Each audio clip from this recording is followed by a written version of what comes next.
say this, but I was so surprised to hear how much Raffi hates dancing. Because when Raffi was a little boy, he was a compulsive dancer. We would go to weddings and bar mitzvahs, and he's in his little suit, and he would get out on the floor and act like, I don't want anyone looking at me, but I must dance. And it was, so I'm really surprised. Okay. I am Raffi's mom. And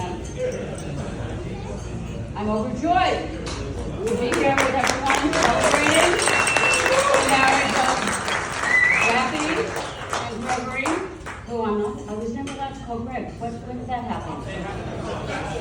That's also in the contract. Oh, that's right. Yeah, I have that with Lori. I have my friends with Lori. So, a few words about my son Raffi. Being a fair bit younger than his brothers, he needed to find his footing quickly, which he certainly did. He was a determined and resolute child. Our friends often marveled at how conversation with Raffi was like speaking with another adult. He did like to converse. On that topic, I want to apologize, Raffi, for something.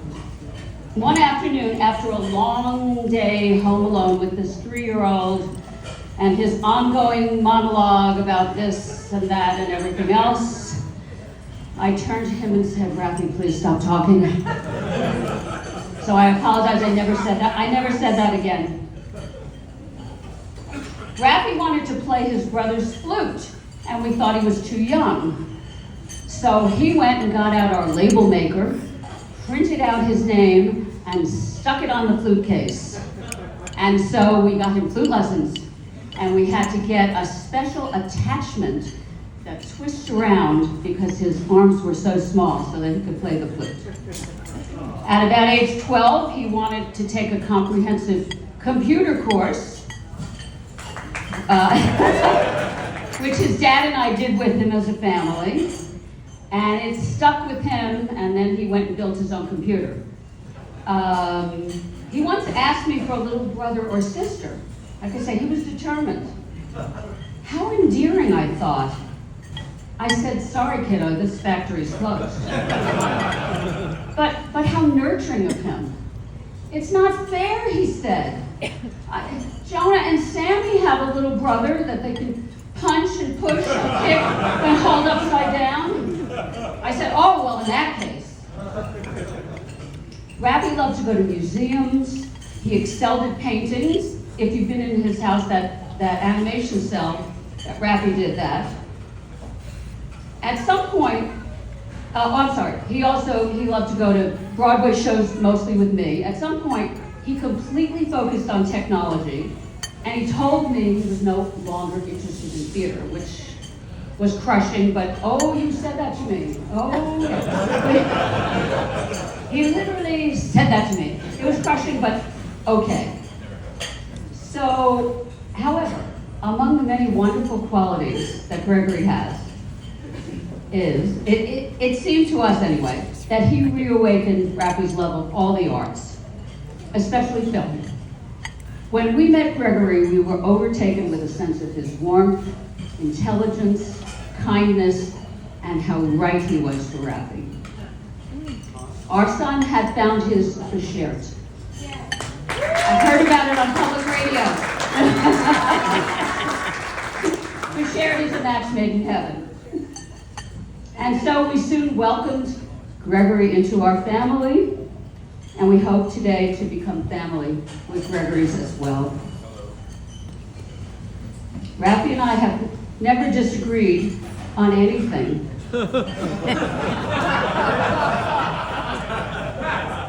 But he may take me aside later, which he's already started, obviously, to go over just differences in this history. So meanwhile, please raise your glasses to Raffi and Gregory.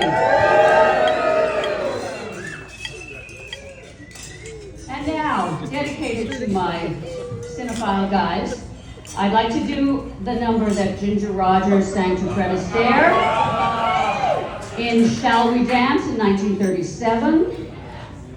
Nobody says, shall we dance anymore. Have you noticed that? It was the 7th of their 9 films together. Miss Rogers, by the way, was born on July 16th. Well, you know who else is? Raffi. And lives in Rancho Mirage. But enough about Raffi. So, moving on. Okay. Yeah.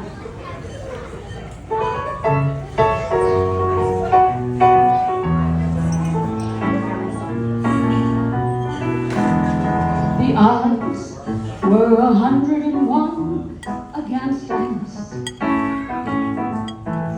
The world thought the heights were too high to climb.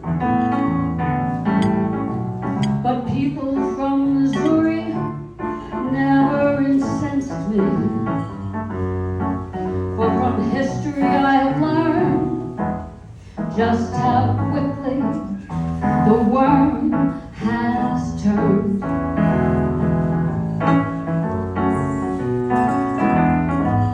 They all laughed Christopher Columbus when he said the world was round. They all laughed when Edison recorded sound. They all laughed at Wilbur and his brother when they saw that man could fly. They told Marconi wireless was a phony. It's the same old cry. They laughed at me, wanting you. Said it would be hello, goodbye. But oh, you came through. Now they're eating humble pie. They all said we never could be happy. They laughed at us and how. But ho, ho, ho, who's got the last laugh now? They all laughed at Rockefeller Center. Now they're fighting to get in.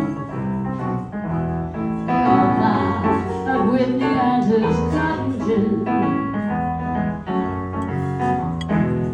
They all laughed at Fulton and his steamboat, Hershey and his chocolate bar.